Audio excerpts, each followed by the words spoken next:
Ini belum lihat dengan scan. How to scan? Scan where? Where got scan? Attendance.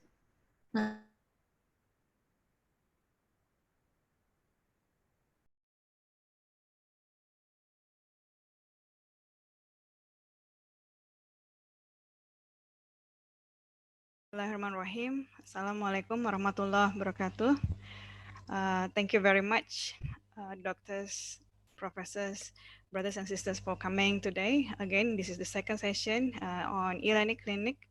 Thank you very much for being here. It's really an honor, and I'm really happy to see that many actually attended the morning session, and I hope you will have as much fruitful session in this afternoon session with me.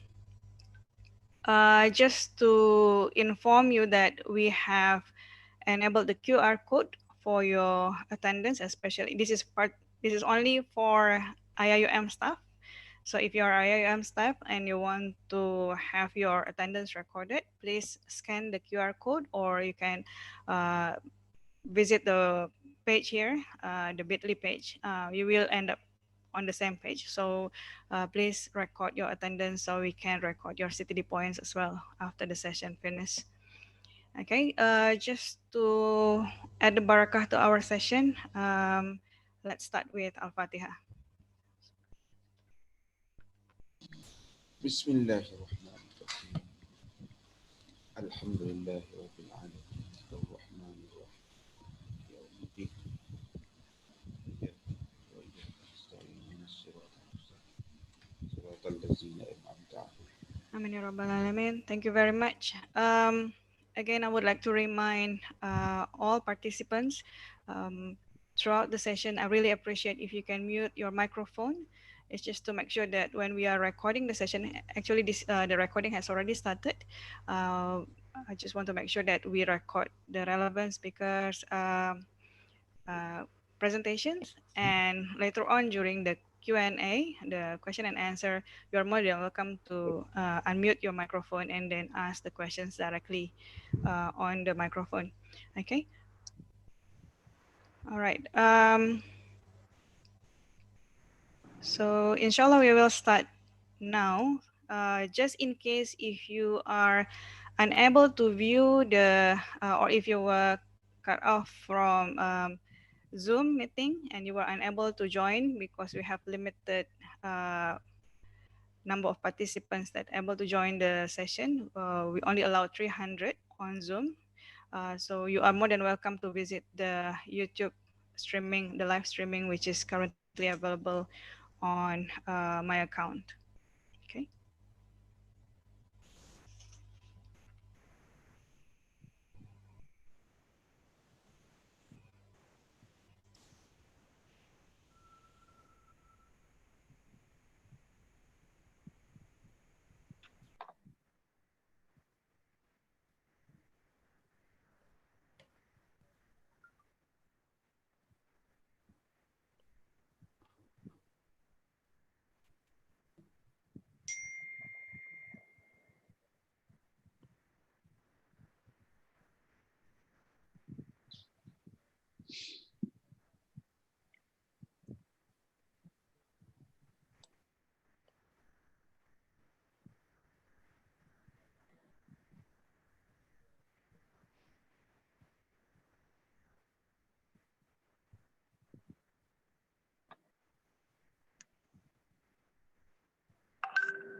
Is there any Educators 4.0 here? Dr. Ma'an, are you here?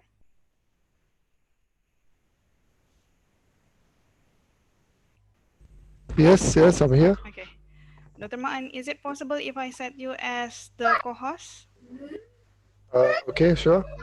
All right, thank you so much. You're Okay, welcome. No just in problem. case my internet connection is not working.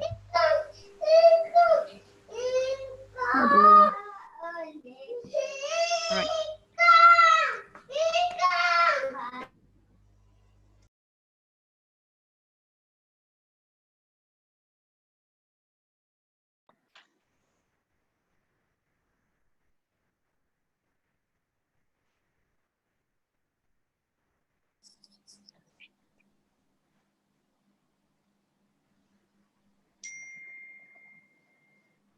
We cannot hear, Doctor, Prof.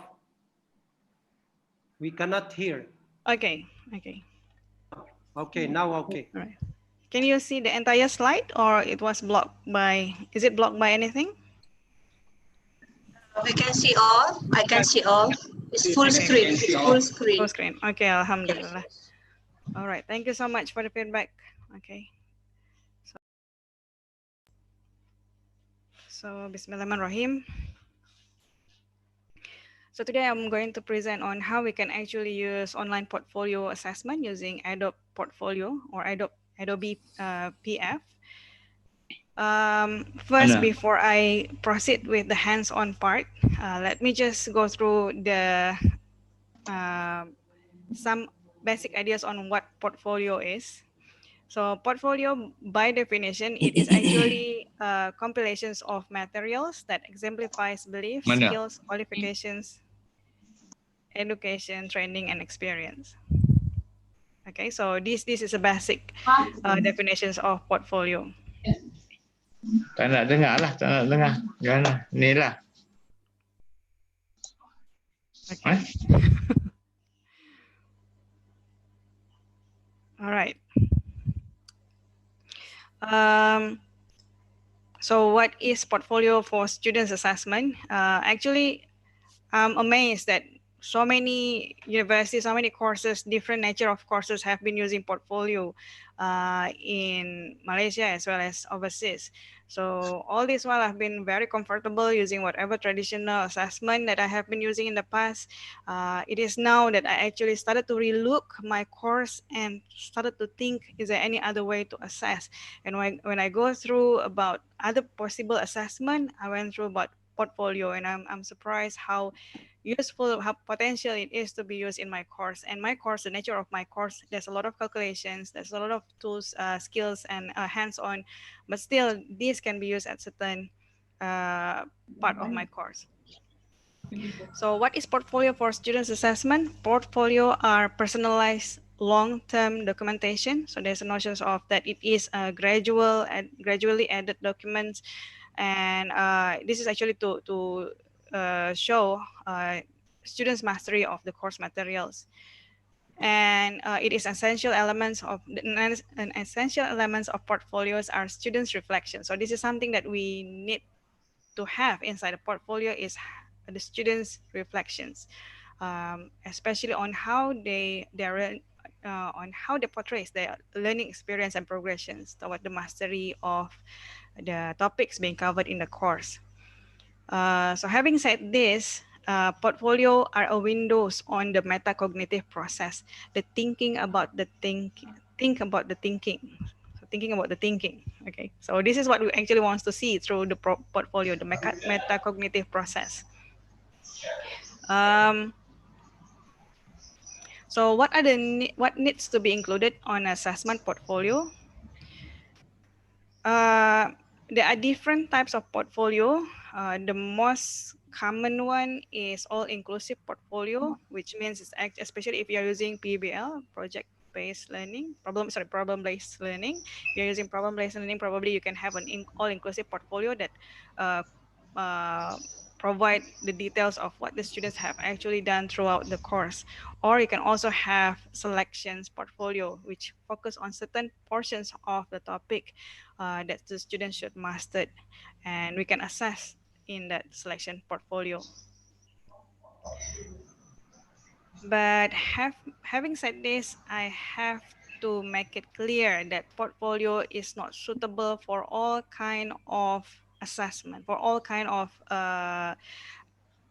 it's not suitable for all kind of skills. Okay, so if you want to assess, if you want to measure the students recall, so any factual knowledge, then maybe you should not use portfolio.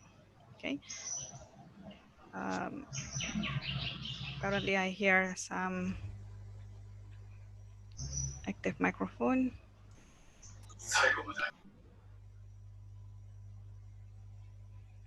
Okay.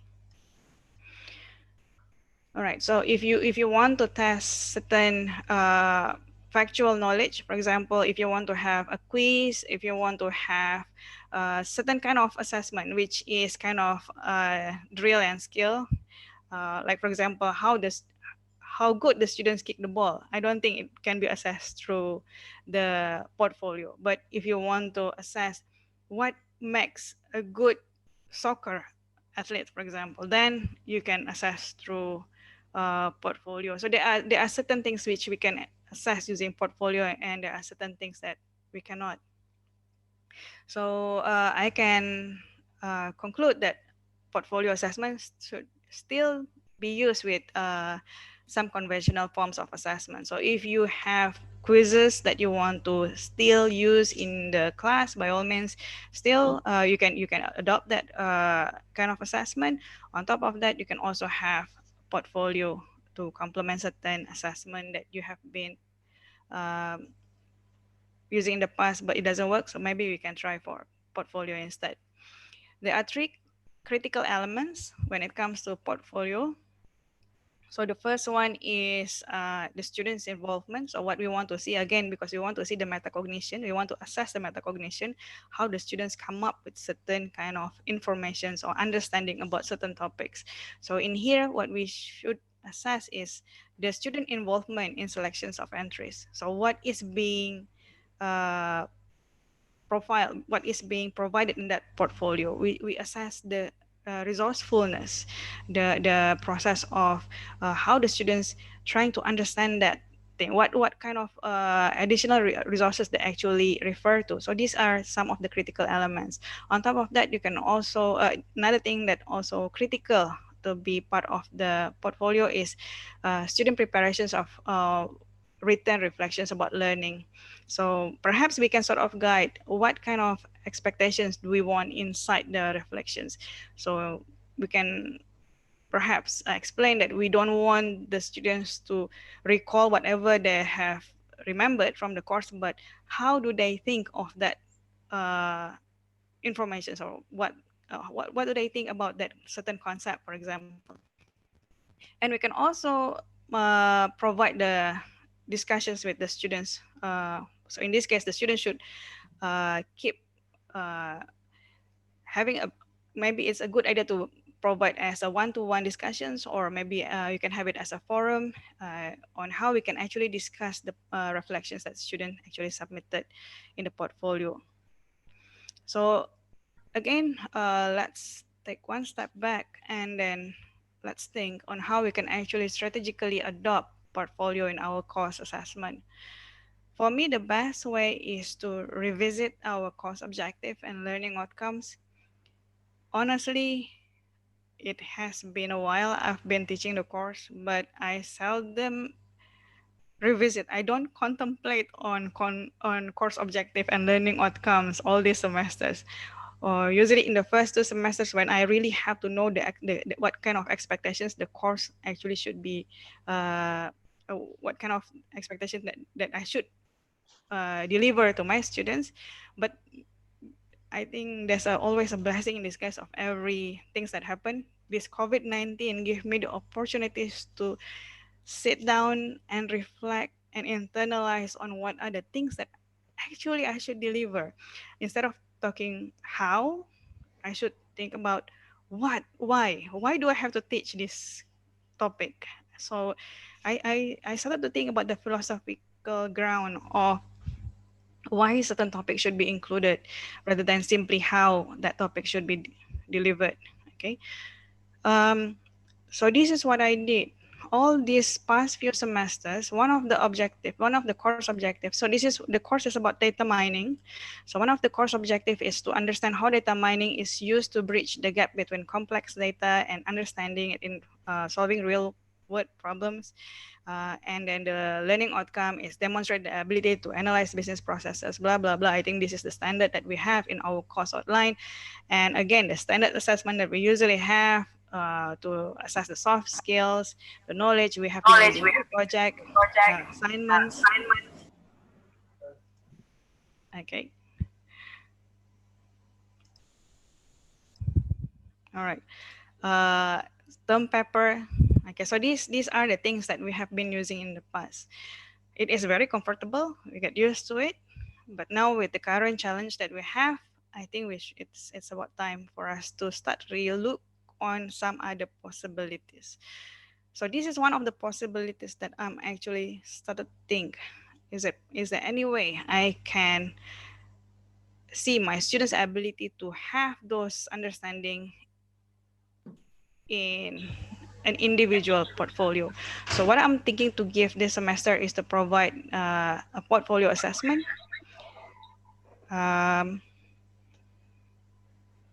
Okay, so on something that is close to them. So this is roughly this is the title of my portfolio assessment for my students. And what is, again, because we don't want the students to have unlimited options to work on the portfolio. So maybe it's a good idea to provide the basic guidelines. So the basic guidelines that I'm going to provide is that they have to work with standard industry methodology on how they can actually work with that topic. So first they have to go through all these processes. Started in data mining, we do have the cross-industry standard for the methodology for data mining. So they have to start with business understanding, data preparation, modeling, and so on and so forth. So we provide these basic guidelines basically to make sure that the students have some sort of ideas on how to proceed. What is the first steps on assessing the impact of COVID-19? And having said that, this is actually very helpful. Having a guideline is actually very helpful to help us develop the rubric later, because every of these phases have expectations. So that expectations can be included as part of your rubrics. So what is a good business understanding phases? What is a good data understanding phases? And so on and so forth. Okay, now let's go back to the main missions of this session, is how we can use Adobe Portfolio as a tool to help that building the portfolio for our students. Before I proceed, is there any questions? Now you can unmute your microphone if there's anything that you want to clarify before I proceed with the hands-on.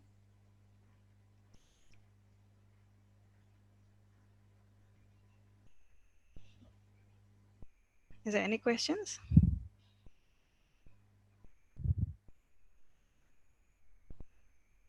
I hope everybody is still here. Yes, we are. Okay. But the other thing is, Dr. Mira, Mm-hmm.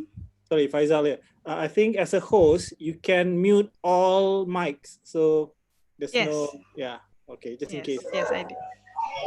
Okay. So is there any other questions? Is there any questions from the audience on the slides that I presented just now? Okay, so I assume there's no questions, or perhaps.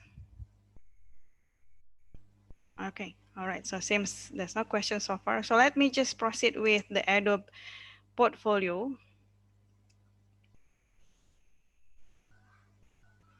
Okay.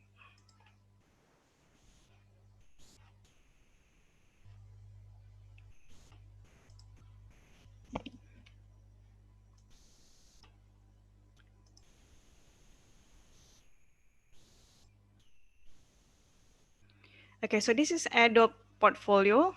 Okay, this Adobe Portfolio is actually, just to share with you, IIUM and all universities, all academicians in Malaysia is allowed to use Adobe product. Most of the Adobe products, certain products probably they don't make it available, but most of the product they make it available for academicians.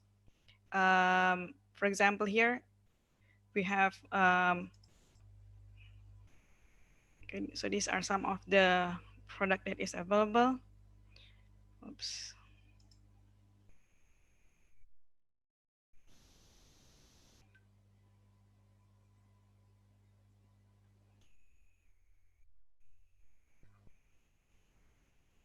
Okay, so these are some of the products that is available for academicians. You can use Photoshops. I know there has been some problems with certain account. I received the notification from the Prestarian, which is currently handling Adobe product for all universities. I heard that there are some staff which were not able to actually access this. So I have sent some of those accounts to Prestarian to resolve. So if you have been using for Adobe product and suddenly you were requested to uninstall, then let me know. Inshallah, I will try to follow up with the relevant officers. Okay, so these are some of the products that is available. And Adobe Portfolio is actually free, but if you want to download the portfolio later, you will have to make sure you have an account with the Adobe Creative Cloud. So to make one, you don't need an account. But to download the portfolio later, you will need an account. But anyway, in most of the cases, I don't really print or download those portfolio. I will for past projects. Usually I have been using Portfolio for PG courses, but not for UG courses. So now I'm thinking for UG courses, but even for PG courses, I don't print those Portfolio. Usually they will, the link is still live link, although we have ended the course. So in this case, you can still keep the link as part of your portfolio, just in case you will be audited later on what you have done for the course. So in order for you to proceed with portfolio, Adobe Portfolio, you can go to portfolioadobe.com. Okay, so portfolioadobe.com, and then there will be a link here. There will be a button here, get started free. So basically, Portfolio is exactly like Google Sites. If you have been using Google Sites or any other websites developer software, like a Wix, for example, it's basically the same. It's just that what I'm comfortable with Adobe is that you don't have to think so much about coding. There's no coding whatsoever. You just need to focus on the content. Okay, so I think this is one part that I think most of Adobe product are quite good at. Okay, so I'm using my university account.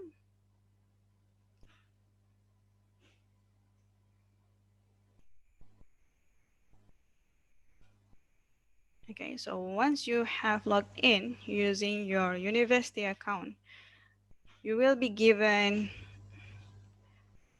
a website. So I have just worked on it just now. So I have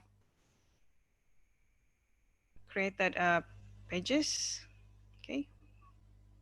Okay, so but I'm sure if this is your first time, you will get a fresh account like this. So you will be given a new website in which you will have an empty page, but this is what I have just worked on just now. Let me just show you what it looks like. Okay, so this is how the look and feel of the page once you have put on some content. Okay, but let's just go back to our empty sites. So you click on PF symbol here. Okay, so this is basically all the page that you have built. If you want to work on this site, the one that we have just generated just now, click on edit site.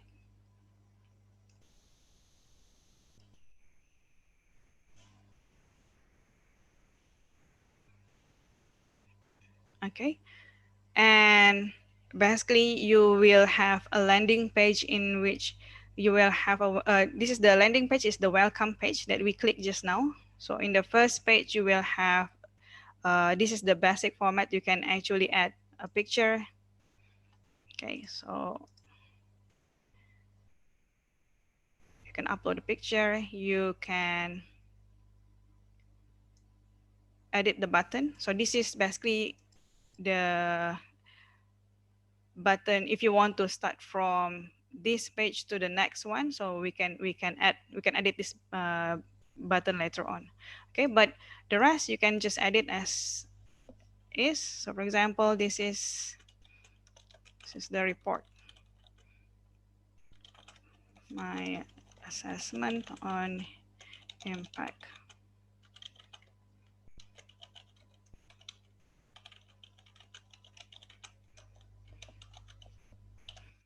Okay, so I'm going to leave the button as is for now, because I'm going to add more pages later. So once you have the welcome page, then we're going to work with the additional page. So in this case, just now I have 6 processes that is mandatory. So if I can share with you, this is the process that I have. So I want my students to go through all these processes, starting from business understanding up until deployment. So the student can reflect on each phases based on that processes that I have. So we can add page. Okay, so click on the plus button, click page, and this is the second.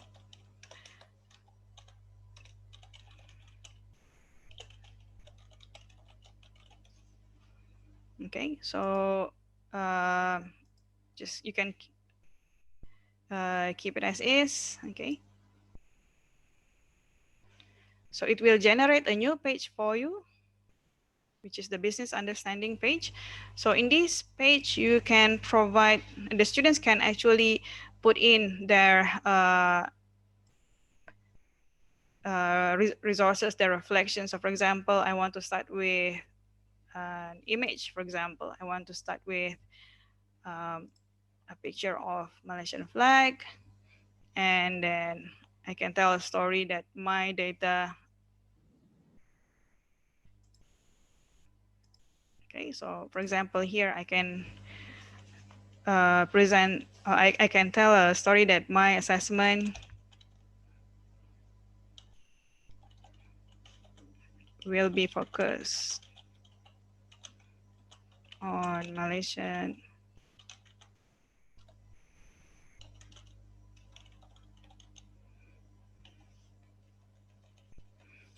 Okay.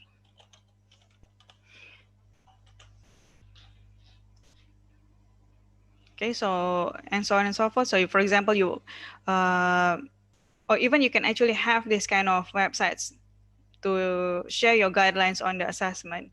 So you can also add the video, you can add audio if you want to record, or for example, if you want to make sure the students, when they are working on this project, they refer to certain topics of your video lecture first, you can include that video lecture here, or you can add image, you can add some of these resources. Okay. If you want to add the informations on the site, if you notice there's a plus sign on the site. So this is actually to add the grid. So for example, here I can add information here.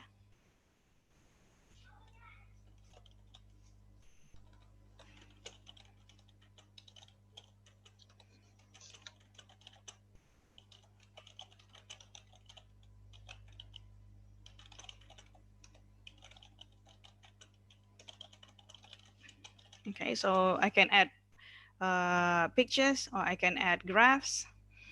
So these are some of the things that we can actually do with in a page. Okay. So now I have finished my business understanding page. Say I want to add more pages. Okay, by default, all the pages that you have created, it will be arranged in historical order. So whichever created first, it will be pushed down. So if you want to make sure that it is arranged in the order of your navigation panel, so you can just drag and push the page down. Okay, so now the next phase, say I'm going to work on data understanding.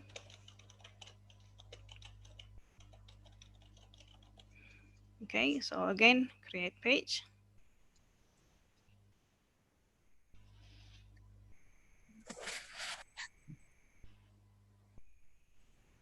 Okay, so in here, because we want to look at how resourceful the students is, encourage the students to get the or curate information, because when it comes to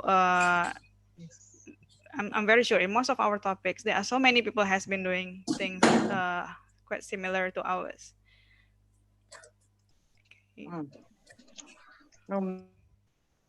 Okay, so we can ask the students to curate information. So for example, if there's any simulations, for example, and they want to embed here, most of the YouTube actually provide embedding. So for example, here, let me just see any video simulation. Okay, so for example, let me just take this one. Oops, it's not YouTube.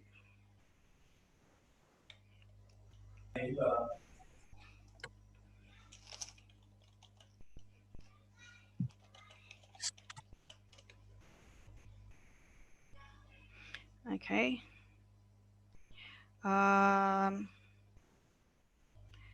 So I'm not sure which one. So you can just pick any of the data or sorry, any of the videos here.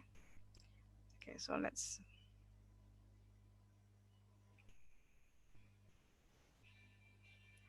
Okay. Oops.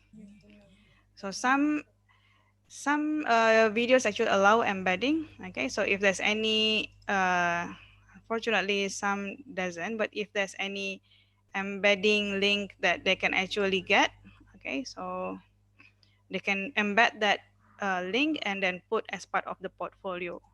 Okay, so embed link, you can just click the embed and then put the embed code here. Let me see whether I can get any embed coding. Okay.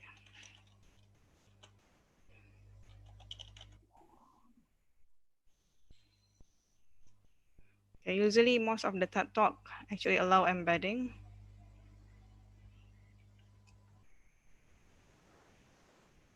Okay, so if you click on share, embed, so this is the embed code. Okay, so the student can just get this code, put in the portfolio.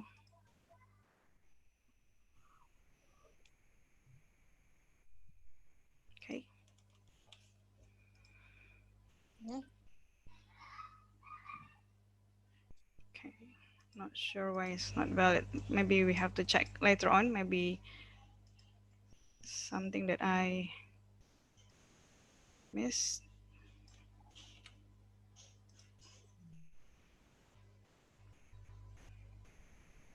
Okay, but anyway, you can try later on. So with something that is allowed to be embedded. Okay. So that's for embedding, or you can also have any other things that you feel may be useful for the students to include, for example, videos. Okay, so your own videos or the videos that you get from the internet. Okay, and images, text. Even you can actually embed link to documents. So for example, here you have provide 5 documents in Google Drive and you want to make sure the students have access to those files. So you can edit the button and provide the link to the file in the Google Drive. So for example, here, reading 1, and then get the link from the Google Drive, for example. So get shareable link. Okay, so for example, you want the students to view. Okay, copy link. Okay, and then just hit enter. So this is an active link to your file. Okay, so in a way, it's a lot easier for the student, for us to assess what are the resources that student has been referred to, how they actually arrange that information, at which phase that they actually use that information. Okay, because then we can sort of understand why do they actually think the issues in that kind of perspective. We can sort of assess through what kind of resources that they have been referring to. If there's any issues with the resources that I have been referring, perhaps we can offer, you should look at these resources. Perhaps it will be more useful for your topics. So in a way, we sort of guide, but we don't really spoon feed the students, because the students would have the freedom to refer to whatever resources they feel important. So once you have finished building all these resources, you can click on update live site. Okay, so this is basically automatically published. So once you click on update live site, you will get this address. Okay, so this is the address. The students can actually submit this to iTalim, Google Classroom, whatever submissions link that you have provided to them. So this is unique. This is actually a unique address. Or otherwise they can view the site themselves. So this is how our site look like. Okay, and then yeah, so that's basically how the site looks like at the moment. This is the welcome page. We haven't linked to the next page, so make sure we edit this button. Okay, so this is what we're going to do now. After you have prepared all the pages, let's arrange the page in such a way so it's easier for the reader to refer to. Okay, so I'm going to go back to my home page. Okay.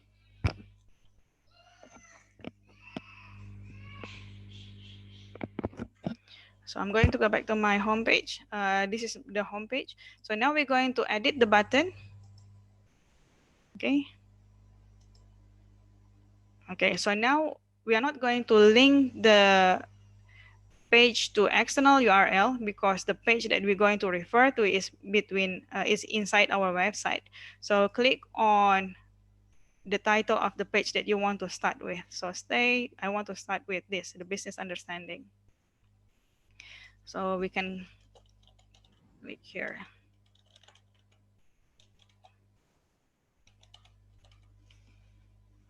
Okay, so once you click, okay, once you have entered, update live site. Okay, if you refresh this page, okay, so click here.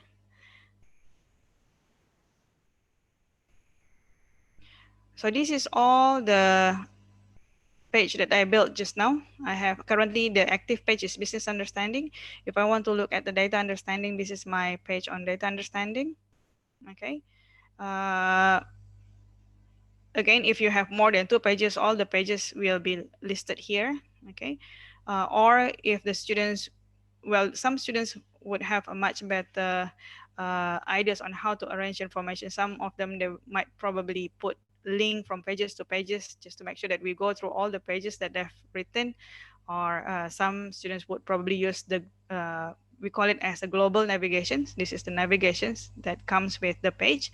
So whichever it is, as long as there's way for the reader to go through all the details that they have put in on the portfolio, I think that would be that would serve the purpose. Okay. All right.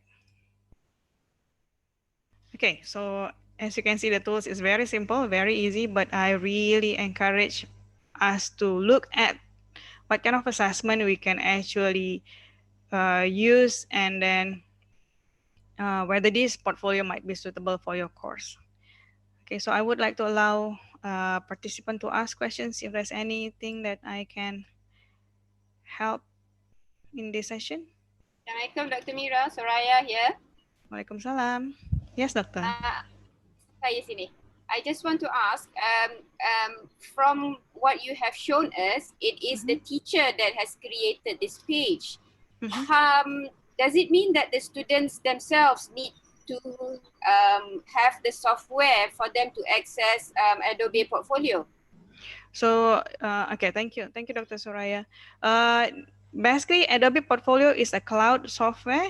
There's no installation needed whatsoever.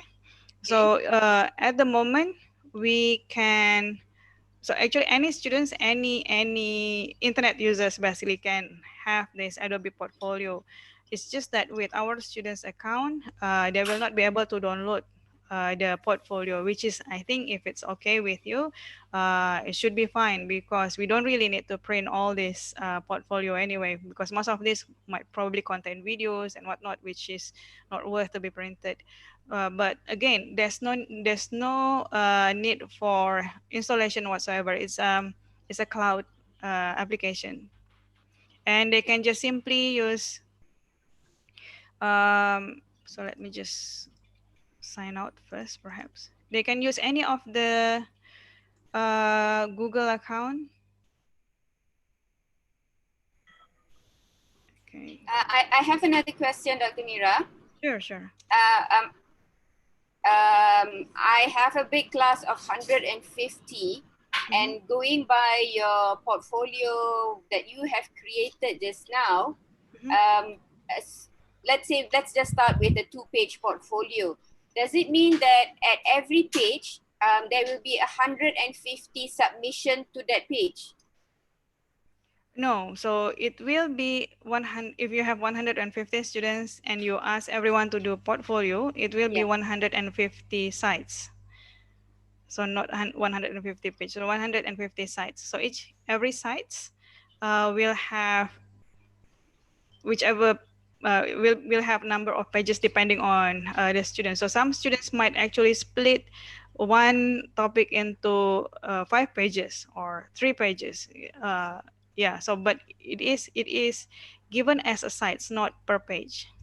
So they create what you have created, and they send the link to the teacher, so the teacher will open the link. Yes. So the teacher will just visit the link. We will have no edit access to the sites. So by default, we are assuming our students know how to use this Adobe Portfolio? I will be providing, because at the moment CPD is in charge with the staff training, but I have offered some help to Ahmad as well. I'll be giving similar training to the students, or in fact, I will record certain videos to allow the students just go through the functionalities. As you can see, it's a very simple to use, but still, just in case we do have some students that is new to Adobe product, then I will have a short video just to get through the basic functionalities. All right, thank you very much. Thank you. Okay, is there any other questions that I can assist? Dr. Mira, Dr. Mira? Yes, Dr. Noraza. I have 2 questions. Sure. Number 1, okay, since we are using our Gmail Google product, so Gmail also have Google site. Right.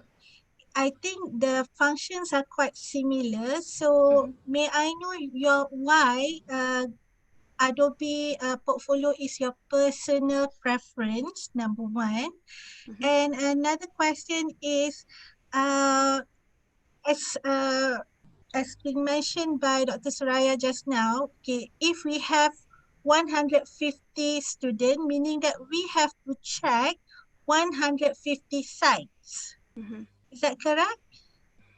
Okay, those 2 questions. Thank you. Yes. Oh, so, okay. So let me answer from the second question first. If we have 150 students, so it means that we have 150 sites, 150 portfolios, basically, right, to assess. Yes, unfortunately, it will be that many. But again, if you feel that it may not be suitable for that many numbers of students, maybe you can look at some other types of assessment.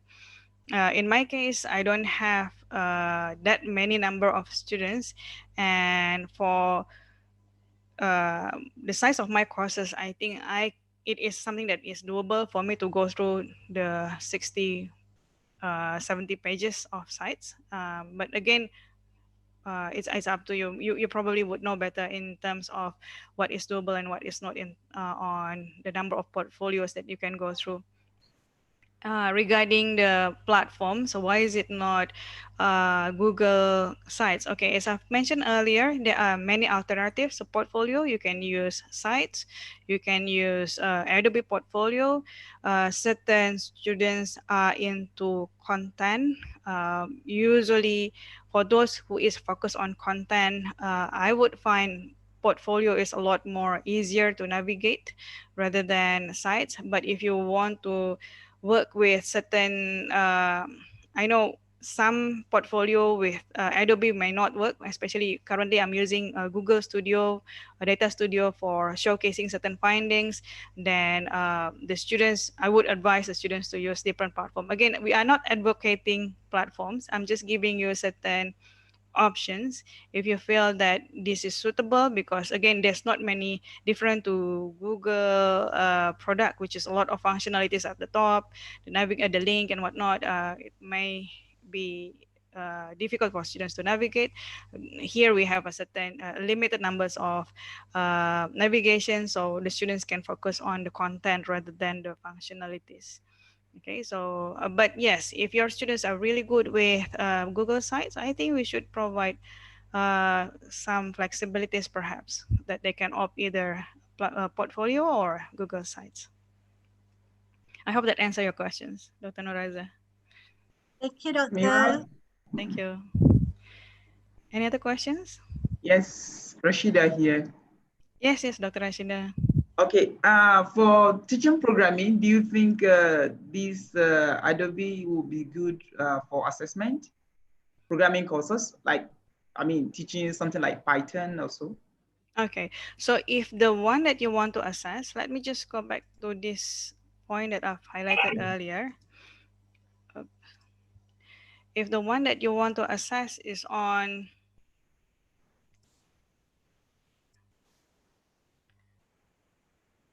okay, does it show the slide? Okay. Yes. Okay, good. So if the programming, if the skill that you want to assess in the programming course is the factual or the real skill, like you give a query in my course, for example, you give a query and then how fast the students can actually respond to the query. So if it's a factual, a real skill activities, then obviously this is not a portfolio-like kind of assessment.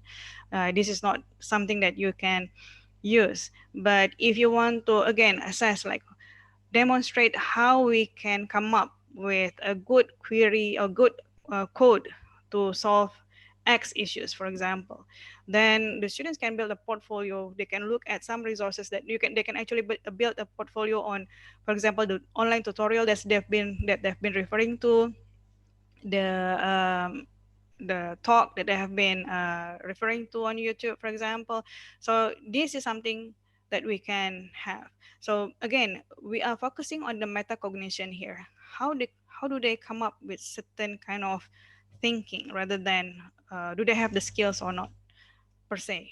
Okay, so we focus on the resourcefulness, how they being, what are the things that they have been, what are the resources that have shaped their thinking. I'm not sure whether that answer your questions. All right, okay, thank you very much. Yeah, thank you. Dr. Mira, Assalamualaikum. Waalaikumsalam, Dr. Sharifah. Zubaida, yes.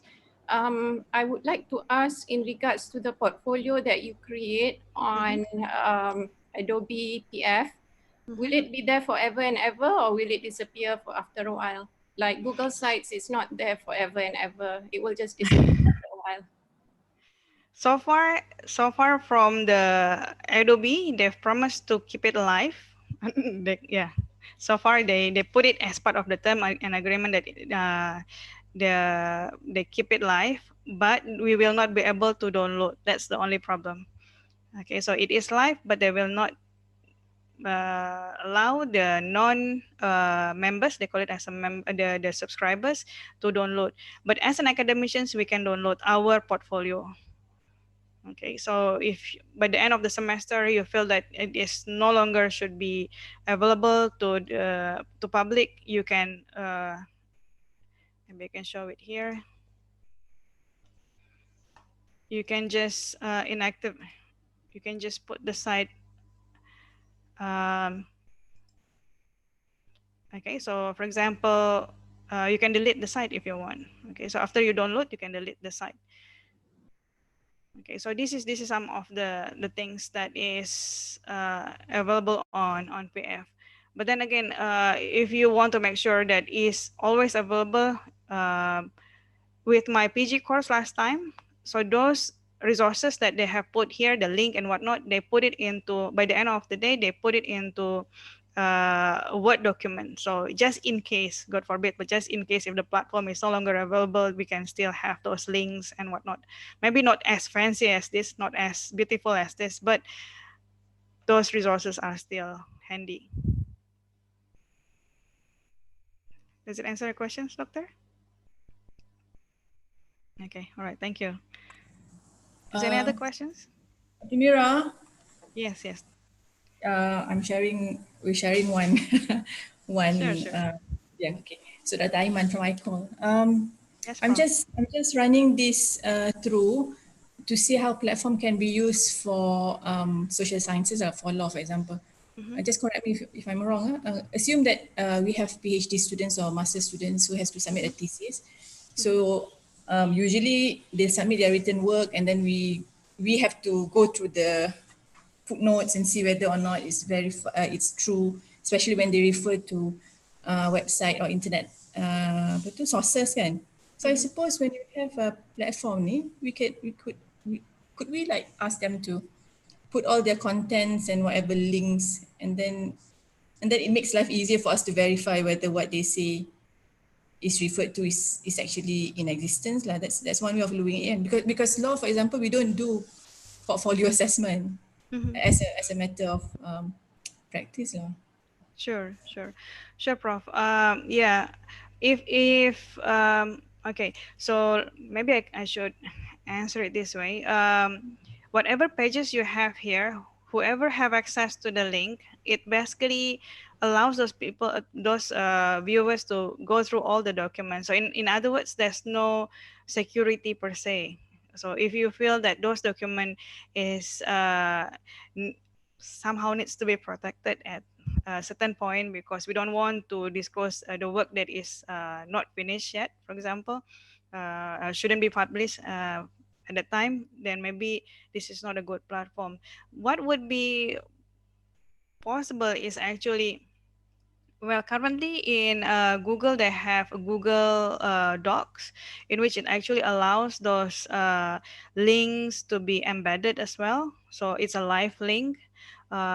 So usually for my PG students, for my PhD students, if it's a working document, I would ask them to, I would ask him or her to work on Google Docs and then make sure all the link is, especially if they're referring to certain websites, which is a little bit difficult for me to jump from Word and then copy paste to the site. So I want them to make it as a live link. And I think that would be a lot more secure and a lot more easier for the students to manage. Does it answer your questions, Prof? Yeah. So can I just verify? That means there's no security setting lah for portfolio ni. That means there's no closed group like FB Live, for example. There's no such facility, kan? No, because the aim of this is actually like a live website. So in this case, we are basically like a just a website, exactly like a website where you want the public to see it. So it means whoever have this link, they can actually view the sites. Yeah, and it is not meant for document sharing per se. Okay, so yeah, they are weaknesses. Sorry, so they are strengths and weaknesses of this platform. Okay.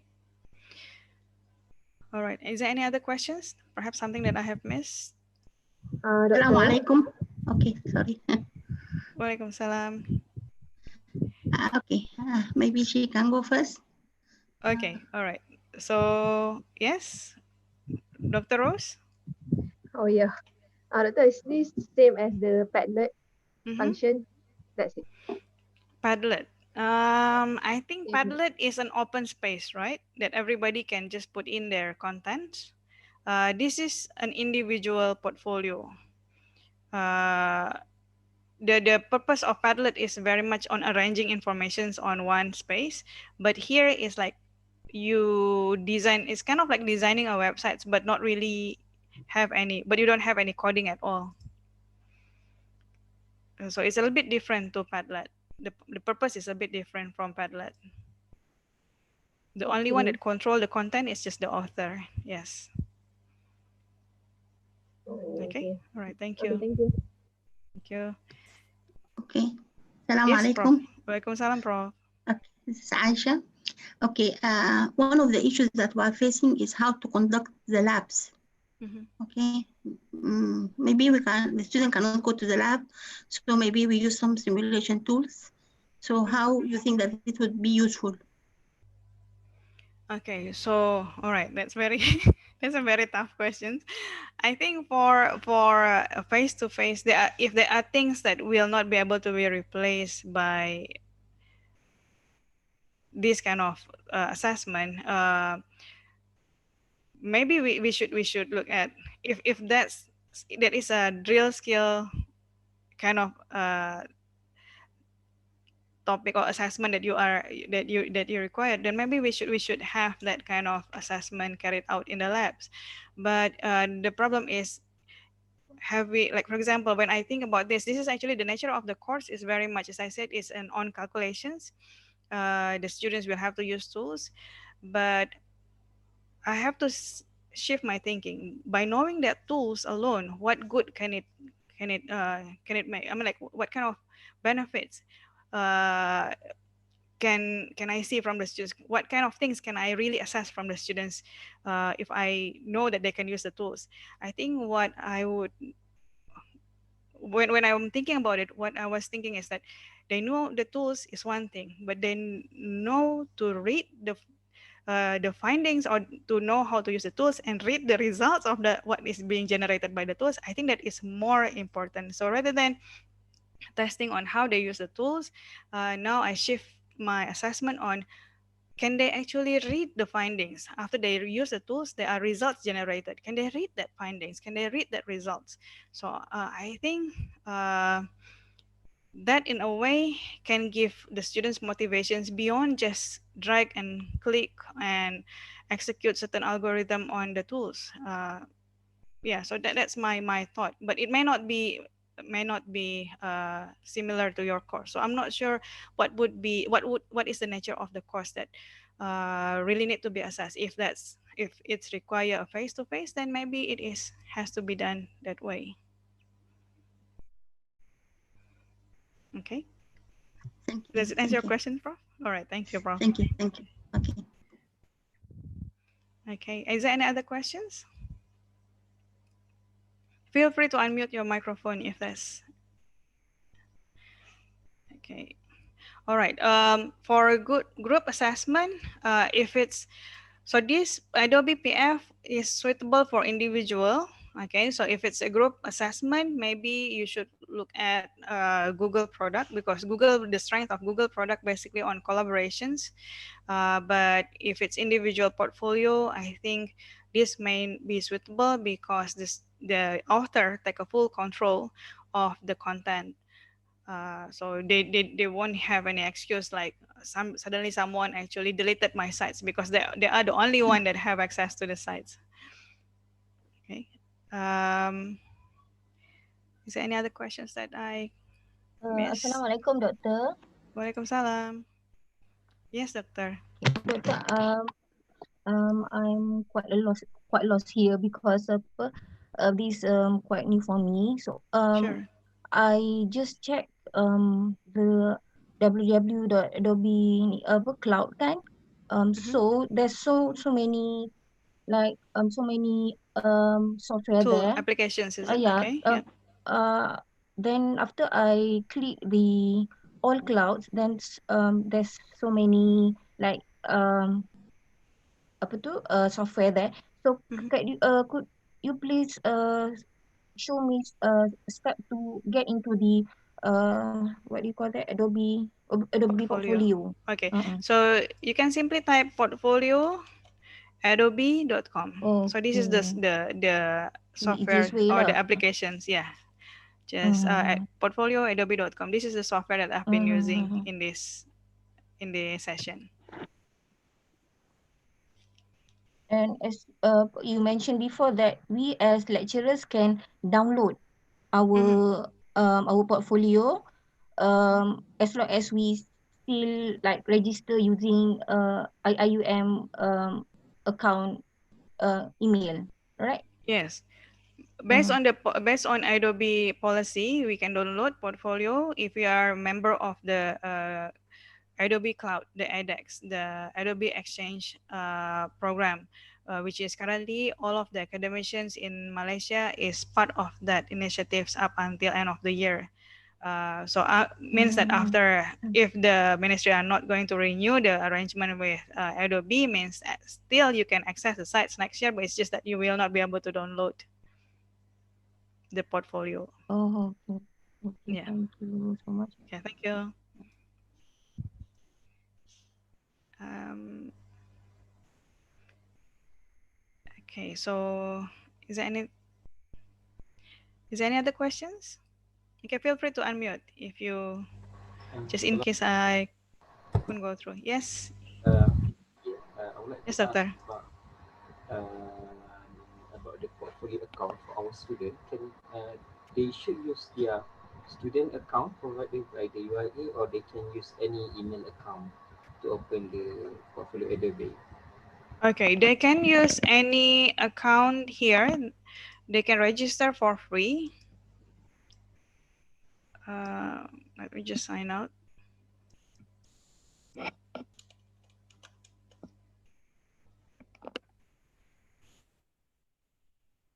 Okay, so if they pick any of that, so they can use any of this account. So they can use using a Google account, Facebook account, Apple account, or sign up with email. So which means they can use any email.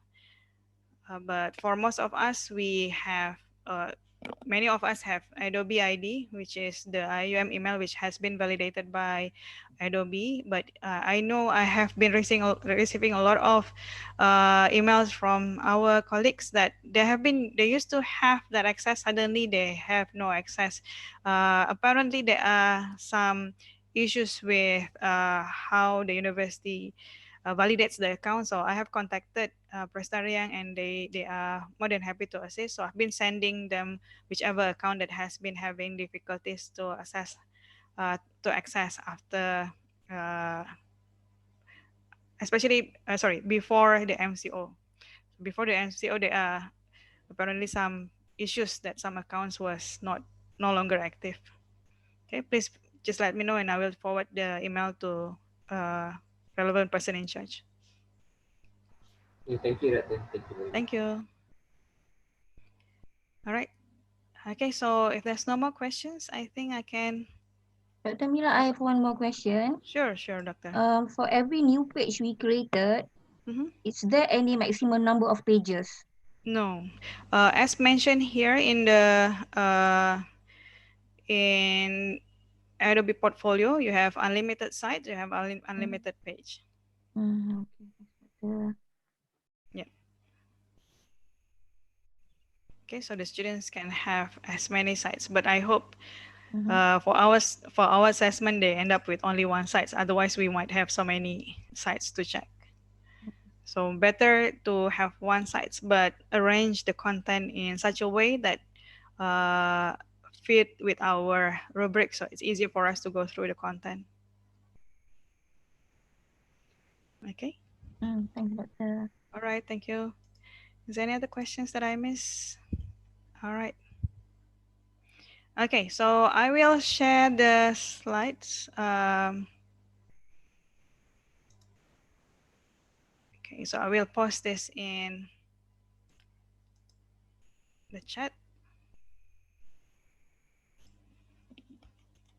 Okay, so feel free to go through the slides just in case any of the information is useful.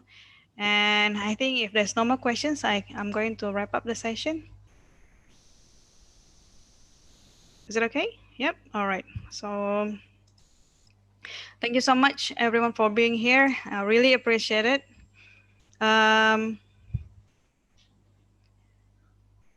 Okay, so I hope it is a useful session for everyone, and may Allah bless all of you and our family. May Allah ease our task in undertaking the teaching and learning in this emergency situation. Ramadan Mubarak, and may Allah give us the strength to go through this Ramadan in flying colors, insyaAllah. Jazakumullah khair. Thank you very much. Barakallahu fikum jami'an. Assalamualaikum warahmatullahi wabarakatuh. Waalaikumsalam. Salam.